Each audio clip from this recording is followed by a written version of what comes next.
Good afternoon. Thank you for coming out this afternoon, and it's a true delight to be back in Austin. This is a great city, the city that skipped the recession for the most part, and prospering according to Forbes and everybody else, the fastest growing and I would say funnest city in the country. So thank you to Strauss Center and Bobby and Will, the Clements Center. Great to see my friends again here in really my favorite city in the country. I especially like coming because my son Gentry is a junior here at UT, and my son Marshall, to achieve important balance in our family, graduate of Texas A&M, is a consultant here in Austin, and so I can do both, you know. And so, as Bobby said, I just returned from Iraq. This is going to be the most current report of what's going on in Baghdad and Erbil. I literally got on the airplane at 0300 Erbil time yesterday morning, and I got here last night at midnight. So 30 hours journey. So bear with me. If I lag for a moment, I will be with you. Bob Strauss. Let's start with that point. A year of loss and remembrance, but also a year of cherishing the legacy of Bob Strauss and the importance that the important role he played in Washington, in our democracy. We're here to talk about democracy ultimately today, and to UT. Bob Strauss once said, and this is good for all of us and good for the topic today, success in life is like wrestling a gorilla. You don't quit when you're tired. You quit when the gorilla's tired. And I'm here to come back from Iraq to tell you that the gorilla never got tired over there. That's one of the challenges that we're facing right now in that country, that they're facing right now. Because we contributed $60+ billion, which I oversaw, but we also contributed almost 5,000 lives. Blood and treasure expended in the interest of democracy and helping a country recover from the abuse of 25 years of tyranny under Saddam, for which they're thankful. Let's begin with that, especially in Kurdistan and occasionally in the south. But the fruits of it are still yet to be realized in that country, and instead of really realizing those fruits now, we are facing the possibility this year, this is really what I sensed in Iraq, of the country breaking up, of Kurdistan separating, of possibly there being a Shiistan and a Sunnistan to come. But I'll get to that in my third part of the talk this morning. I want to begin by giving you an overview of SIGIR, the Special Inspector General for Iraq Reconstruction, what I've done for most of the last 10 years. Second, dig into the issue of what we're here to talk about, Iraq's biggest lesson. And then third, give you the very most up-to-date story about what's going on in the south and in the north in Iraq. SIGIR was a calling that you could never expect. Life is what happens after you finish making plans, right? We're going to talk about planning, right? And that's an apt quote, both personally, professionally, and with regard to Iraq. And for me, I was called after serving a little over 2 years in the White House with President Bush to this one-year assignment, which I finished last year. It turned into 9.5 years because everything else, including this job that we planned to do, expanded into something huge and substantial and engaging over the last 10 years. SIGIR started out with the assignment of overseeing the Coalition Provisional Authority's work. But then as Reconstruction grew, so did our mandate. And I made my first trip to Iraq 10 years ago last month, and just returned from my first trip to Iraq outside of government, but total of 36 over that span. And in that span also testified on the Hill 36 times before varying committees, so oversight under fire on both sides of the world. Growing experiences and amazing opportunities to serve. It truly has been the greatest honor of my life to to have led this important mission, looking out for your money. I mean, ultimately it was about stewardship of the taxpayer dollars in Iraq, and it was about auditing, and it was about carrying this badge around and insisting on law enforcement, insisting on compliance with the rule of law, modeling it for the Iraqis. I'll tell you, what do the Iraqis focus on from my work? They're happy that I reviewed the development fund for Iraq, their money that we spent early on not terribly well, and they're still seeking to recover. But they go, you got 100 convictions, of your own people? How did they allow you to do that? And I said, well, welcome to what the rule of law really looks like. It's not that we are corruption-free, we're not, but we do something about it. In Iraq, corruption is a cancer, untreated, really, at this moment.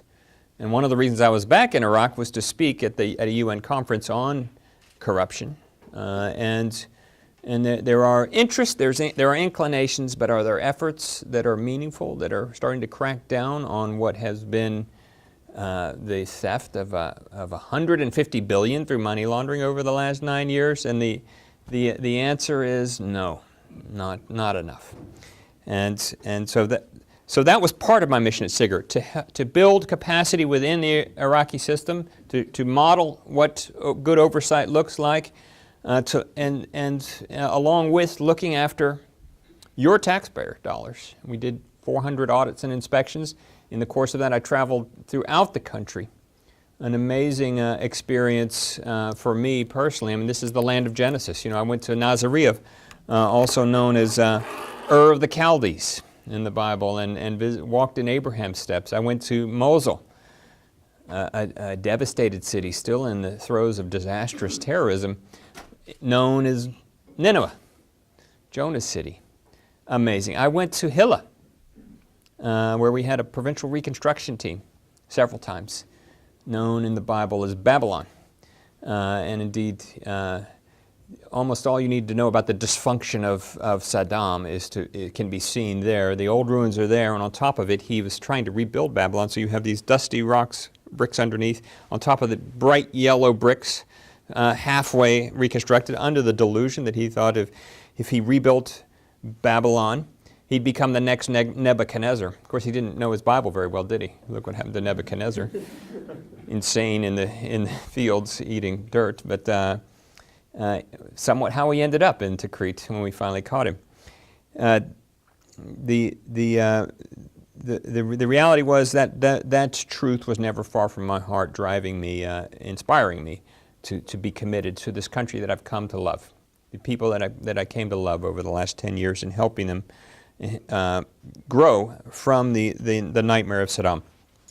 So we grew ourselves as SIGIR in Baghdad up to 55 personnel, investigators, auditors, inspectors, and I think earned respect because of our philosophy. It was not about running a police blotter, although it was important to get those convictions. It was not about a list of findings. Although keeping people honest through audits is an essential element to civil society. It was about our lessons learned, ultimately. I took all of that material that we gathered and sought to turn it into advisory best practices through 9 lessons learned reports. Our last one, Learning from Iraq, which I'll get to in a moment, the key lesson is in it, was the capstone of a series of reports that we derived by going out to the Department of Defense, going out to the Department of State, and asking them, here are the challenges. What can we learn from these challenges, and how do we build them into systems that help us succeed? And that, I think, was the pathway to our ultimate success in Iraq. We did our job according to what Congress called us to do, but by engaging with the ambassadors and the generals in Baghdad and beyond, and here, in Washington, we were able to get buy-in and build relationships and ultimately foster improvement. I mean, the billions of dollars were not terribly spent early on. It got better over time, and but now to the lesson. The key is, how do you capture that? You know, the challenge in carrying out stabilization and reconstruction operations is they are interagency. Perhaps the most significant reform regarding national security of the last quarter of the last century was something called the Goldwater-Nichols Act. You know about that. It told the military departments, integrate, work together. Out of it came the air-land battle doctrine, and out of it came, regardless of what you think of anything else, extraordinary military success in the First and Second Gulf Wars. Very rapid, very effective, very integrated. Lessons learned from the early 80s that didn't go so well, for instance, in Grenada. How do we take that Goldwater-Nichols ethos and move it into the interagency? Well, that's the most important lesson from Iraq. Eisenhower said, it's not the plan that matters, it's the planning.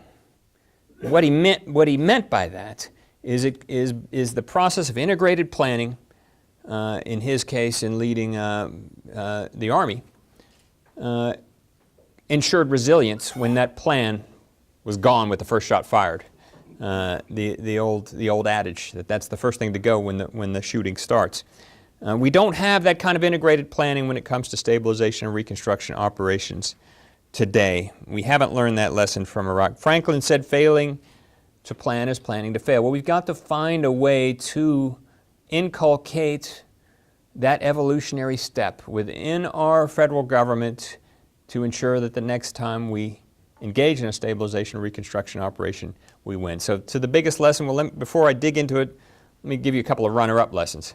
You know, the one runner-up lessons that other people say from Iraq is anyone that wants to engage in a land war in Asia ought to have his head examined, Robert Gates. A fair point, notwithstanding Iraq's not Asia, but the truth is we do. His implicit point is before you engage in these kinds of operations abroad, you know, seek every other avenue before you have to invest militarily and financially and civilly. The other concrete lesson from Iraq of the seven from learning from Iraq that is key is before you engage, be sure you've adequately consulted with the host country's affected host country's expertise. I think the biggest challenge during the Coalition Provisional Authority stage was that we pursued a plan that we wanted to pursue. And this is not Stuart Bowen talking, this is what the Iraqis told me. There were 44 interviews in learning from Iraq, 17 with senior Iraqis, asking all of the Americans and Iraqis, you know, what did you think of how the money was spent, and what was the biggest lesson? And the Iraqis, to a person, just about said to me, the biggest lesson is you didn't talk to us. You didn't engage with us about what we really needed to stand back up from the devastation and the destruction of Saddam Hussein's tyranny. And that's a good runner-up lesson, and I'll give you one more runner-up lesson. Don't flood a war zone with cash. You know, why did I get over 100 convictions, and why half of them military members? Because it's impossible to impose effective controls over cash when a civil war breaks out. When you have kinetic conditions deteriorate as they did in Iraq in 2005 and 2006, yet we were flying those billions of dollars on those C-17s, C-141s out of Andrews, midnight cash flights to Baghdad. You may have read about them, palletized billions of dollars in these cargo holds. Over the course of the first 9 months of our engagement, 11 billion delivered in cash. And then out to wherever, to ministries and to far-flung locations with very limited oversight. I caught, as I said, 100 or so and convicted them. You know, matter of fact, one side anecdote from that, my second trip, almost exactly 10 years ago this week, I was in Baghdad, and knock on my door. In walks a contractor, says, "I'm outraged. KBR is forcing me to pay bribes." And I said, "Well, okay, well, you've come to the right place." I'm glad to meet you. What's your name? Philip Bloom. And I said, okay, well, welcome, have a seat. Well, give me details. Well, that's when it started to get a little fuzzy. You know, Mr. Bloom was not forthcoming. I said, well, you need to go out and get your facts and come back to me. But this was the oldest trick in the book. If you're committing a crime, go to the gumshoe and rat somebody else out, allegedly. Make other allegations. Philip Bloom, eventually we caught him in Hilla, in Babylon. And he went to prison. We put him in prison for 4 years for having stolen $8 million. In conjunction with, this is part of the cancer that was going on early on, the challenges are the CPA's comptroller, South Central Region comptroller. He's still in prison. And the salt in the wound on that issue is both of them had prior fraud convictions, yet allowed to serve in this setting. And so this is the kind of thing that can't happen, and the only way it can't happen is if we facilitate a new structure within our government, and that's the biggest lesson from Iraq. We've got to have focused authority, executive authority within the executive branch that is responsible for planning, executing, and overseeing stabilization and reconstruction operations. And that means this element would begin to anticipate where those next operations might occur before they occur.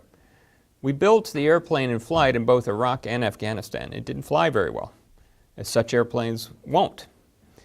And so who now in the government is thinking about Yemen or Pakistan or Syria, for that matter, or any, you know, there is no locus of responsibility for these kinds of operations because they're scattered among 5 agencies. Right now, it's not that people haven't thought about them, it's just that they haven't created as a primary duty, a person, an office, an entity in charge of planning for the next mission. And we will have the next mission.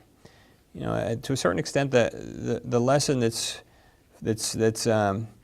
tacitly settled into the collective consciousness within the government is, well, we're just never going to do Iraq and Afghanistan again because they didn't go very well. Well, that's a hope. That's no strategy.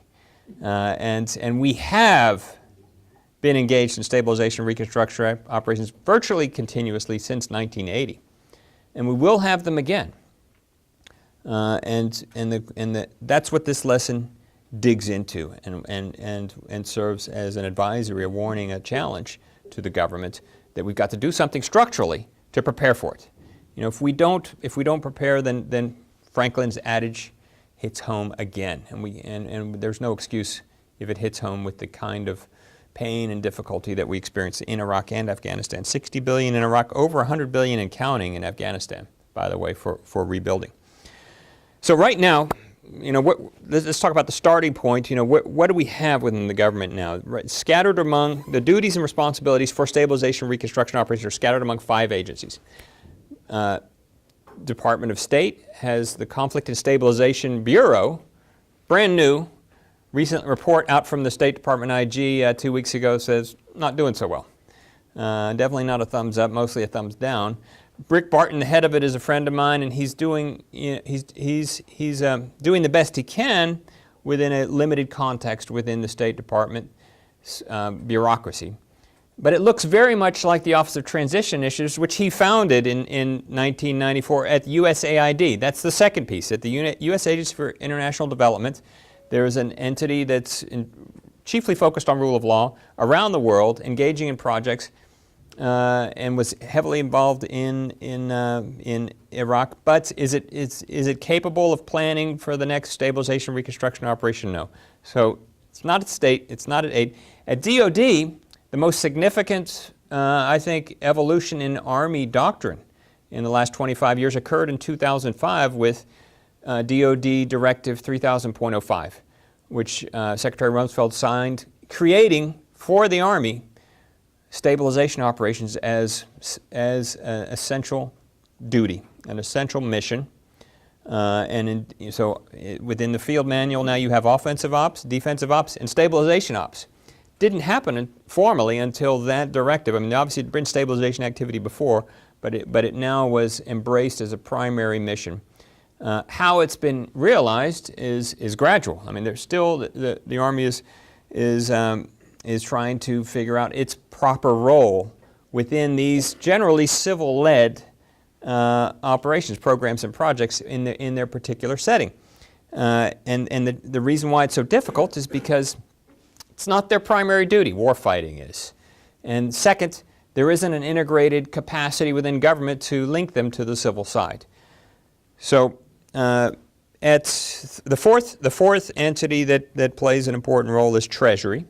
The Office of Technical Assistance there did a good job in Iraq, actually, with regard to the currency transfer that occurred in 2003 and 2004, and salvaging of the Central Bank of Iraq back in 2003. But it's very specific, and again, reports up its own chain, not integrated in any way in interagency planning. And fifth, something called ISITAP, which is simply at the Department of Justice is a place where the United States can engage around the world, providing support for rule of law, specifically in courts and prisons and prosecution and judges. And they did a lot of work, but in a limited way. Never a significant deployment from the DOJ into Iraq to engage in what is really the cornerstone of any stabilization or reconstruction operation, building a capacity for rule of law, the essential element for a successful democracy, right? As I said earlier, it's not that we don't have corruption here, it's that we do something about it within our system. And the Iraqis don't. I mean, over 150 billion lost to corruption in Iraq from money laundering in the last 10 years, and not much being done about it, frankly. That's one of the pieces of news I bring back. So what to do?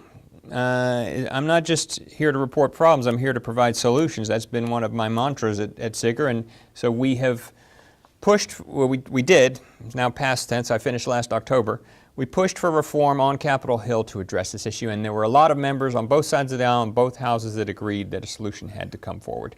And there is a bill in the House now to create something called the U.S. Office for Contingency Operations, which would provide a center of gravity, a locus of responsibility for planning, executing, and overseeing stabilization and reconstruction operations. Is it going to pass? No, not in this Congress. What will? Unless we rename a post office USOCO, it won't happen. But the key is, as with all progress, is an incremental step in the right direction that begins to educate and elucidate for members the path that we have to travel, so that we're prepared. It's ultimately about offering the president choices, right? And your choices have to be more than do nothing or improvise when it comes to stabilization and reconstruction operations. You have to be able to offer choices like, you now have a capacity that someone's been thinking about with regard to country X, Yemen, for example, say, or Pakistan, wherein there's a team that's been doing research on its electrical system, its rule of law system, its bank, its essential security needs. And from that, there has been working with contractors. An evil word in Baghdad for a while because of the difficulty of oversight in Iraq. Got to have somebody that brings contractors to the table. My oversight mission was of agencies, but we uncovered challenges with a lot of contractors through that process. But the key, I think, really, I don't really point the finger at the contractors for the shortfalls, because it was improvisational in so many ways. And the pathway to avoid improvisation in so critical a venue, these geopolitical national security challenges, is planning. We don't respond to hurricanes on the Gulf Coast improvisationally, and if we did, the populace would be outraged, because we can anticipate the kinds of devastating things that could occur, and so we work within the government and in the private sector and across civil military lines through FEMA to get ready for them. And we know where they might happen, and we begin to work with contractors in various parts of the country, and we anticipate what could get hit in such a storm. We have that ethos within our government, domestically, in a civil setting, through FEMA. Have we realized it in the international security setting? No, we haven't. Even though this lesson is staring at us from the vestiges of our experience in Iraq and the ongoing struggles in Afghanistan, we haven't yet responded. So that has been my passion for the last 3 years of our 10-year mission in Iraq, to inculcate an understanding about the need for that change, and at least the understanding is there. And there have been evolutions within the agencies and beginning attempts to achieve integration within the current structures. But ultimately, to use a military term, unless it's the primary duty, not the additional duty of a particular entity, it's never going to get your attention. You know, when I was in the Air Force, I was an intel officer, all sorts of intel, worked SIGINT and IMINT and HUMINT, and I was also the safety officer. You know, that was my additional duty. I didn't spend a lot of time thinking about my duties as the Tactical Fusion Center safety officer. I spent 99% of my time thinking about what the Warsaw Pact was doing. And so we got to make this a primary duty for an entity, and that's why I think the U.S. Office of Contingency Operations makes sense, because it wouldn't be that expensive, it wouldn't be that large. And so let me just close this second piece with addressing the obvious three questions, I think, to this issue. One is, why would we want to create such an entity? Wouldn't it simply foster our future engagement in further operations? And my answer is no. Well, that's an argument against having an army. You know, we prepare for challenges because the world's history tells us that we must prepare for challenges, and Santayana says if we fail to prepare for those challenges, well then we are condemned to repeat them. And Iraq and Afghanistan, too painful to not learn from, too painful not to respond to in an effective way. It's rational and structural and forward-looking. Second, okay, so you create this entity, what's it going to do? Sit around and wait for the next stabilization and reconstruction operation? Well, yes, in one sense, yes, but it's not going to be that substantial. We don't have that complaint about FEMA. We don't say, well, we'll quickly cobble together a corps when the next chaos hits New Orleans. No, it's a worthy investment. And it's the same reason we put $600 billion and counting down at DoD to give us the capacity to respond to all forms of kinetic challenges around the world. So much investment in creating the very best military in the history of man, and yet very little in Phase 4, the Civ Mil piece. We just choose not to invest in that. And we've got to, I think that's essential to learn from Iraq and Afghanistan. We've got to say, this is a piece, this is an important piece, a conclusory piece, a crucial piece to the ultimate success of peace in the world, which is why our military exists and why our stabilization and reconstruction capacity should be bolstered to foster peace in the modern world. And third is, well, why should we create one entity to run this when we already invested so much money in all these other entities that are involved in it? And I'd say, check their report card. You know, if it worked, the inverse of if it ain't broke, don't fix it. Well, it's broke. It's got to be fixed, right? And I think the report card on this points us to repair. Okay, on to the gorilla that hasn't gotten tired yet, Bob Strauss, and that's Iraq. What did I see the last couple of weeks? And this is probably what you're most interested in hearing, because it's not abstract, it's concrete. And I spent 6 days in Baghdad last week, and just returned from Erbil up in Kurdistan last night. And had a fascinating set of meetings. I met with 2 deputy prime ministers, Shahristani, the head of energy, and Salah Mutlaq, both friends, the Sunni, who's in charge of services and almost was assassinated 2 days after I saw him. I'm glad he survived. And then met with a number of ministers and also had dinner with Ahmed Chalabi, who's a member of parliament and clearly a potential successor. I mean, he certainly is interested in becoming prime minister. He's on something called the citizens list, along with Bayan Jabr, who's a member of parliament, former minister of interior and minister of finance, who I had dinner with, and Abdel Adel Mahdi, who is the former vice president of Iraq and a potential successor. But let's just talk about the issues. Let me put them in context. I mean, the challenges in Iraq now are political and electoral security. They're sectarian, and they're ethnic and regional. And so at this moment, there's a battle going on in Anbar province. Fallujah is under foreign flag, and the Islamic State of Iraq and Syria is running Fallujah now. They're in Anbar, all over. They are in Ramadi, the capital of Anbar. And we're talking Fallujah's, people don't know, 40 minutes from Baghdad. I mean, this is at the back door. And indeed, as I left 2 weeks ago tomorrow for Iraq, headed first time flying into Bayat, the Baghdad International Airport, I get an email on my iPhone. It says, all Americans prohibited from Bayat on Sunday, the day I arrive. I went, well, my plans can't be changed, so we're gonna see what happens here, and it was okay. But I found out later why.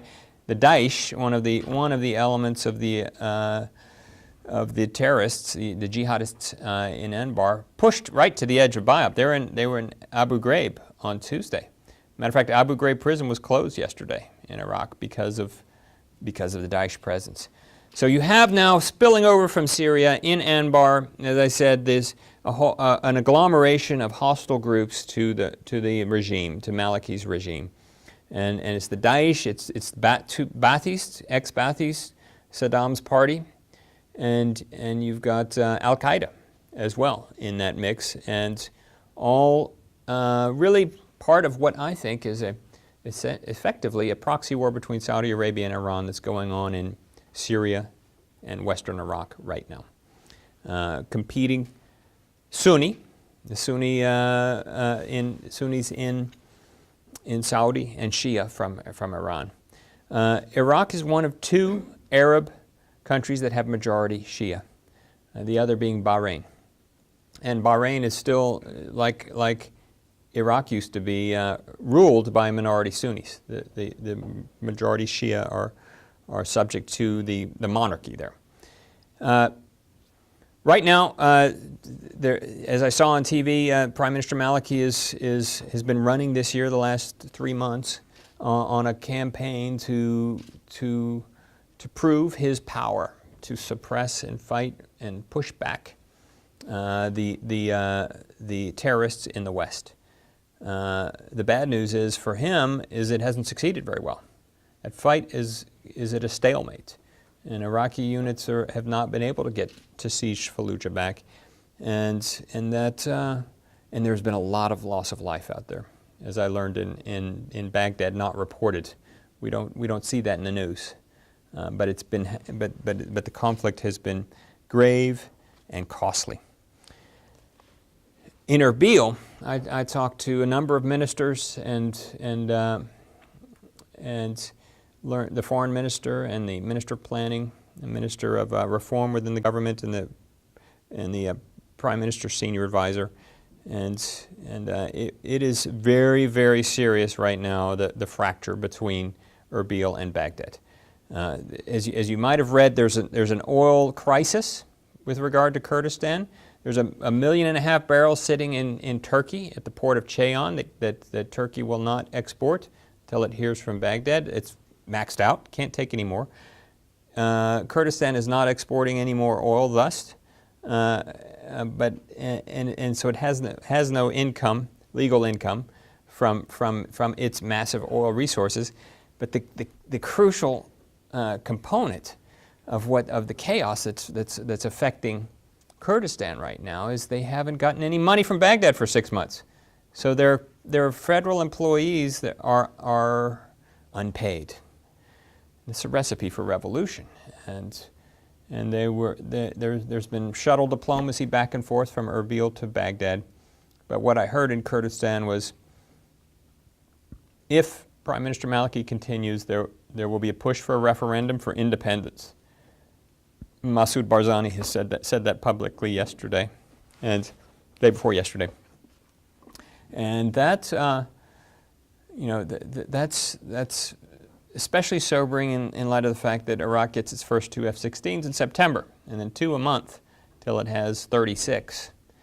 And whereas the Kurds have no heavy weapons, and Kurdistan and Turkey are very, very close now. They've buried all their problems, their terrorist problems that they've had, and the prospect of Kurdistan seeking separation is very real. And then the second element is the prospect of the Sunni provinces seeking separation through the Regions Law, a law that gives us effective quasi-independence to provinces that can meet the bureaucratic requirements, which they've tried to do and they haven't yet. They're apparently easy to defeat in the parliament. Is real. I mean, so we could have a Kurdistan that seeks independence. We could have a Sunnistan that's pursuing independence and a Shiistan in the south. So Joe Biden's prediction of 10 years ago now could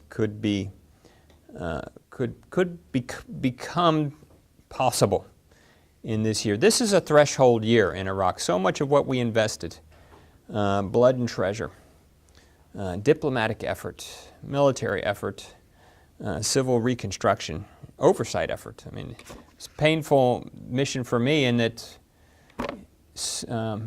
almost exactly 6 years ago I lost an auditor to a rocket in the green zone, and it killed, direct hit on his trailer. And I had 5 others wounded, all of which were very, very serious. And they're all okay now, but oversight under fire was what it was. It was a sacrifice that everyone who worked in Iraq, in Baghdad and beyond, bore, civilian or military. And I point that out simply to underscore the commitment and sacrifice that this country made to get Iraq to this point, to get this tireless guerrilla, to its an election year. So I realize I've been painting a very negative tone because these are challenges, but let me give a silver lining on this. There is an election in Iraq. There isn't an election like this in any other Middle East country. An election that offers the possibility for change in power, for regime change by vote, not pistol. And there are some promising signs within that system that Iraq could evolve out of its very difficult moment. But it's dealing with, I'll just close with this point that, in my view, the consequences of the collision of 4 arcs of history that we experienced in 2003. The millennial-old arc of Persian-Arab conflict. Iraq's land being a battleground for that over the millennia, and certainly now one, as I said, in the form of a proxy war in the West between Saudi and Iran. To Sunni Shia, 1,400-year-old arc. And this stems, as most of you know, from just an argument about who should have succeeded Muhammad. And the Shia believed it should have been Ali, who came 4 later, and the Sunnis believed that appropriately it was Abu Bakr and Uthman, then Omar. Then Ali came on, and he was killed, and then his sons Hussein and Hassan were killed as well. And it is that slice of history that drives this Shia-Sunni conflict today in in Iraq, but not just in Iraq, in Syria and elsewhere, and Lebanon, for that matter. Lebanon's had a tough year as well. Lebanon is about 50-50, or the Muslims in Lebanon are 50% Shia and Sunni. And then the third arc is that of colonialism, and that's the British legacy, and really their 14-year struggle to bring stability to Iraq after World War I, and the frustration in leaving and appointing King Faisal, a Sunni, to lead the country, setting the stage for the disjunct with the minority ruling the majority in the face of that Sunni-Shia history. And the fourth is totalitarian arc, Saddam's 25-year abuse of the country for his own deluded, insane purposes, and that, of course, it was a 25 years of war. He immediately invaded Iran over dubious land claims and really oil-related issues, and that you all know more about than I. And then spent 8 years slaughtering in a slaughter with really no effective result, and then followed that with seizing Kuwait that led to the first Gulf War, and then really an ongoing low-intensity conflict, with the no-fly zone that dominated the 90s, and then 2003. It's impossible, as I've learned in my many visits to Iraq and from my many Iraqi friends, to grasp how dysfunctional the country became under Saddam's police totalitarian state. It became a net importer of food, reliance on the food basket. It became corruption became the common culture. So I'll just close with that last point, is that corruption is a cancer that has inflicted the South and it's also the North in a different way. The difference being in the North, the Kurds generally keep the money and spend it. As I saw in Erbil, the cranes everywhere. Buildings going up everywhere. It's a completely different sense than you get in Baghdad. In the South, so much billions, 150 billion potentially lost to money laundering that's gone to Dubai and banks in Dubai and Beirut and Amman, and then off to who knows where. This threshold year has to bring whatever the outcome of the election. And by the way, April 30th is the date of the election. That's just the beginning. It'll be 6 months before we know the result, because the bare-knuckle brawl begins to get to 168 seats in Parliament, which is how many you have to get to become Prime Minister. We will have to see if whoever gets to 168 is ready to take seriously a reform agenda in the face of, frankly, a painful and difficult 10 years that the country has seen since 2003. I want to underscore again, however, that opportunity is here because of the electoral process that exists there, and they have a constitution that we hope they learn to begin to observe and abide by, and not amend on an interim basis through opinions. But we'll have to see, and I'll be going back again, and because I love the country and I love the people, and I'm going to continue to seek from my private sector position pathways to provide help as the country moves forward, and of course regularly praying for it. So thank you all for your attention, and I think we've got some time for Q&A, and I appreciate your patience in hearing me drone on after 30 hours of journeying from the other side of the world to get back to the best city in the United States. So thanks.